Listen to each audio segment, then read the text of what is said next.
partai-partai baru ini cukup inovatif tidak? Memahami tidak tantangan saat ini itu apa sebetulnya? Sehingga dia bisa berinovasi gitu ya, yang menghadirkan gitu pemikiran-pemikiran gagal atau gagasan-gagasan yang out of the box di situ sebetulnya. Ini yang diperlukan sehingga dia tidak bisa menjadi satu solusi bagi kejenuhan gitu ya yang ada di masyarakat.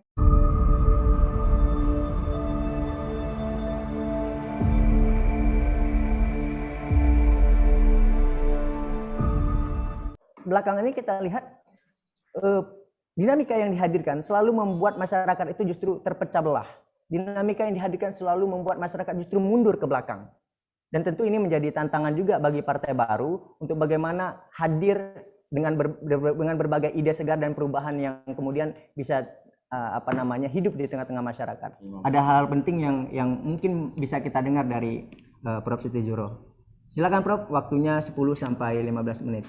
Oke, terima kasih banyak Mas Rian sebagai moderator. Topik yang dibuat oleh PGK ini menarik menurut saya, sangat menarik karena menyoal partai politik baru mengenai peluang tantangannya pemilu 2024. Pertanyaan besarnya yang sudah disampaikan oleh Bang Bursa tadi itu menarik, seberapa besar gitu ya peluang partai baru ini dalam pemilu 2024 ya, dengan payung hukum yang ada, dengan persyaratan kriteria dan sebagainya, itu mampukah mereka menerobos gitu ya PT pileg ya yang tidak kecil itu.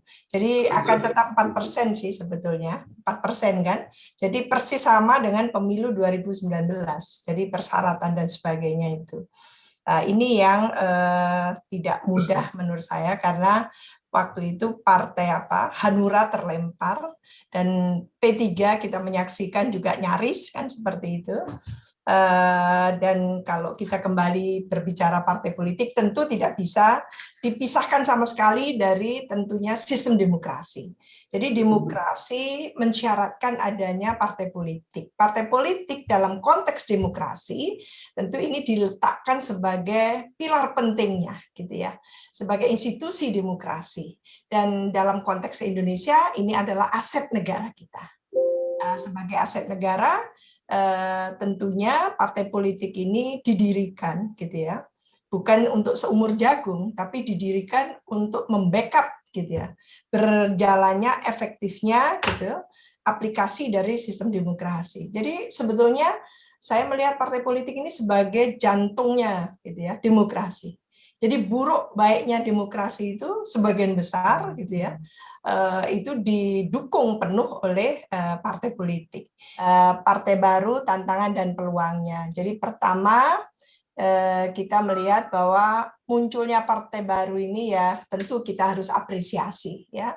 Karena tadi Bang Bursa mengatakan ada apa yang mendorong gitu ya, faktor-faktor yang mendorong berdirinya partai baru ini apa sebetulnya, kan banyak hal, tidak single factor gitu ya, banyak faktor ya sehingga muncul partai baru tadi ya. Kalau diambil cross cutting isusnya adalah ketidakpuasan kan itu ya, ketidakpuasan terhadap partai-partai yang ada sehingga muncullah partai baru itu, apapun yang mendorong, entah itu friksi di internal partai sehingga muncullah gitu ya anak pinak dari partai-partai itu sendiri gitu ya. Contoh dulu Partai Golkar gitu ya, beranak pinak banyak. Lalu juga partai yang lain gitu ya. Dulu PDIP juga banyak, sekarang kepala banteng cuma satu gitu. Demikian juga partai-partai Islam ini yang luar biasa fragmentasinya menurut saya. Jadi munculnya partai baru ini patut kita apresiasi karena bagaimanapun juga ini menunjukkan adanya geliat ya, geliat dari anak bangsa yang merasakan pentingnya melakukan perubahan dan perbaikan terhadap kondisi demokrasi, politik dan masyarakat lah. Ini tapi menurut saya membangun partai baru dalam arti kata bisa lolos PT parliamentary threshold ya, itu ternyata tidak mudah. Tadi Bang Bursa sudah mengatakan itu. Dan tahun 2019 ya, bahkan tak satu pun dari Partai Baru itu yang lolos PT sehingga dia masuk ke DPR RI. Jadi tak satu pun dari partai-partai baru itu. Nah, beberapa partai ya baru tahun 2024 ya. Ini kita mencatat gitu partai politik baru untuk 2024 yang kita bisa catat sejauh ini adalah Partai Baru Rasa Lama gitu ya. Partai Baru Rasa Lama itu adalah Partai Umat, Partai Gelora, ya, Partai Masumi Reborn gitu. Yang kedua adalah partai baru ya, benar-benar baru, Partai UMKM, Partai Emas, Partai Prima dari PRD. Ini satu contoh. Lantas selanjutnya sebetulnya apa tantangan partai-partai baru itu? Apa yang menjadi tantangan mereka? Jadi sebetulnya pertanyaan mendasarnya adalah berkaitan dengan kriteria. Apakah partai-partai baru itu memenuhi gitu ya persyaratan mereka ini memiliki mass political base gitu ya, basis massa politik. Punya tidak? Bisa nggak mereka menunjukkan basis massa politiknya sekecil apapun? Atau bahkan dia bisa menunjuk gitu ya satu wilayah tertentu itu adalah basis masanya kan gitu. Nah, kalau bisa mengatakan itu sudah prospektif menurut saya. Nah, yang kedua adalah mesin politiknya. Jadi sebagai partai politik, mesin partainya itu bisa efektif tidak? Ini pertanyaan juga gitu. Jangan cuma mendirikan partai tapi mesin politiknya nggak jalan. Lalu apakah punya visi, punya misi dan agenda, aksi atau program ya? Yang brandingnya itu menarik ya, menarik atau tidak. Nah, kalau menarik biasanya tadi itu lu jual gua beli kan gitu. Nah, yang seringnya itu tidak menarik kan gitu. Apakah inklusif atau eksklusif? Nah, itu juga pertanyaan tersendiri menurut saya. Juga berkaitan dengan dana. Ini dananya kuat atau dananya lemah? Ini juga akan berpengaruh terhadap panjang pendeknya umur partai itu gitu. Selain itu juga apakah memiliki dukungan dari para tokoh ya yang fragmented dalam hal ini gitu. Berbagai tokoh itu juga mendukung. Berapa banyak ya dan seberapa besar magnetnya kan gitu dari tokoh-tokoh itu juga akan ikut berpengaruh.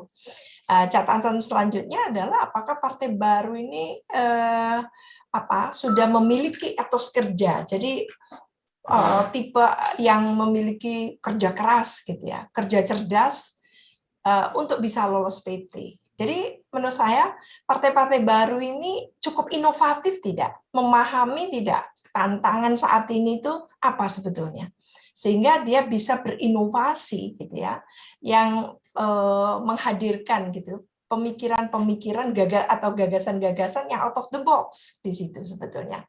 Ini yang diperlukan sehingga dia tidak bisa menjadi satu solusi bagi kejenuhan gitu ya yang ada di masyarakat. Jadi ada tawaran-tawaran baru sehingga partai-partai baru ini bisa digandrungi kan gitu. Sehingga beralihlah gitu konstituen-konstituen yang tadinya mungkin swing voters gitu ya ke partai tertentu, dia akan menoleh ke partai baru itu.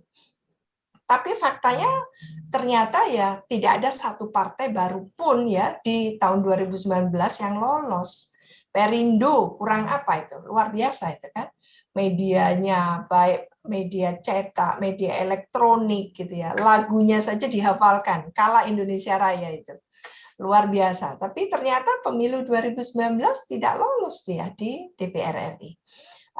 Demikian juga Partai Berkarya, PSI, ya, dan juga Partai Garuda.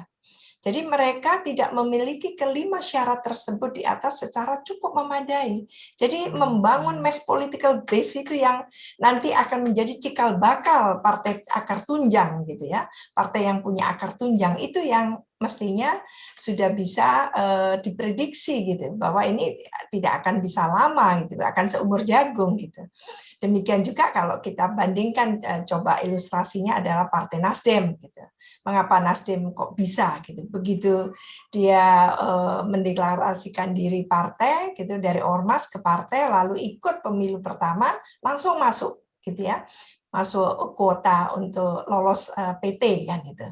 dan lalu meningkat dari pemilu ke pemilu, yang itu menunjukkan bahwa sebetulnya Partai Nasdem itu menggunakan infrastruktur politiknya Partai Golkar kan gitu.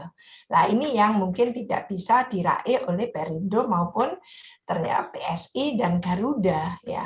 Mungkin Partai Berkarya sebetulnya dengan Golkar itu bisa, tapi mengapa juga tidak mampu dia? Sementara Nasdem tadi itu menggunakan infrastruktur politiknya Golkar, oke kan gitu. Partai Berkarya kok tidak? Lah ini apa masalahnya? Apakah karena faktor media kan gitu, media cetak dan media elektroniknya gitu. Poin selanjutnya adalah mereka memang tidak memiliki persyaratan yang tadi itu. Nah ini yang antara lain mungkin apakah betul seperti itu. Jadi persyaratannya ternyata banyak sekali untuk mendirikan partai dan bisa lolos menjadi partai yang katakan gitu ya memenuhi kuota tadi itu.